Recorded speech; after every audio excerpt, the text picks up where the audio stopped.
You guys, I just had a really terrible, terrible date, and it just reminds me why I quit doing this to myself. You go and you meet someone, and fingers crossed, like, this will be the one, this will be the guy that's not weird or ugly or creepy or, like, God, you guys, this was like top 3 bad dates I've been on. It was so painfully awkward.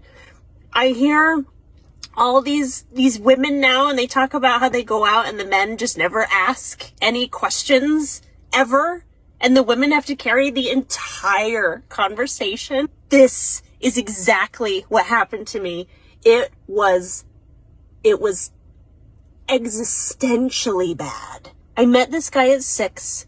We go out, I meet him at a restaurant, we sit down, and I am carrying the entire conversation.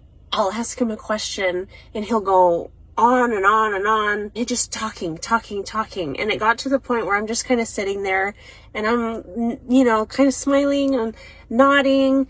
Some of the topics that we were talking about, there were like so many things where if he had paused and said, well, what about you? Like, I had so many interesting anecdotes I could have told this man that he could have learned about me if he had bothered to ask. We talked about Brazilian Jiu-Jitsu, and it's like, oh my God, he'll never know that I was like an amateur MMA fighter for like 2 days. That's a fascinating story that he missed out on. And then I asked him about where have you traveled? And he hasn't traveled anywhere, but he was talking about the places he wanted to travel. And he's like, oh, I want to travel to Morocco. Guess who's been to Morocco? But he'll never know because he didn't ask. Oh, I really want to go to Turkey. I've been to Turkey. Guess what? I could talk about Turkey. I've been like 8 other places. Fascinating. There are so many things we could have talked about, and he never bothered to ask.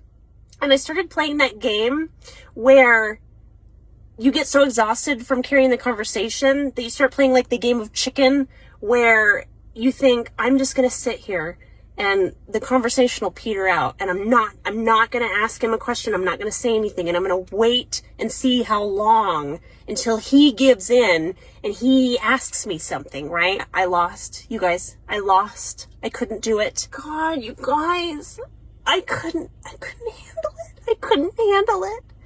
After about an hour, I was already trying to think of ways, like, how can I get out of this? Like, I want to be done. I want to go home. Like, I'm so over this. It's so awkward and painful. He wasn't as cute as he was in his photos, so that was already kind of This just went on and on and on. And slowly, I died inside. I was dying inside. I'm thinking, we're finally almost done. And the second we step outside, he goes, oh, I brought you something.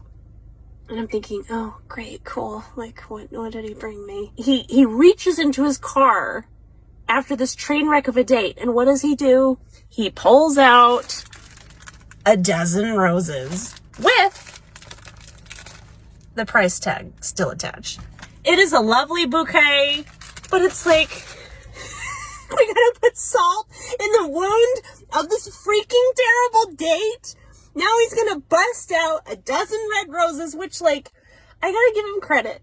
It's so sweet. It's such a sweet gesture. And honestly, I've never been given a dozen roses on a first date. Like, kudos to you, my guy. And of course, now I'm feeling guilty because I'm never gonna call this man again. Like, never, ever. Now I'm standing there awkwardly, like, holding this bundle of roses because now he's given me this gift, so I owe him more conversation. I can't just, take my flowers and dip.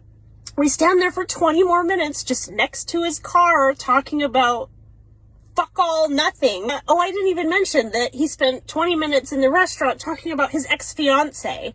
I felt like I was in a sitcom. The only thing that I think really would have topped it off was if someone had tripped and spilled a plate of spaghetti in my lap.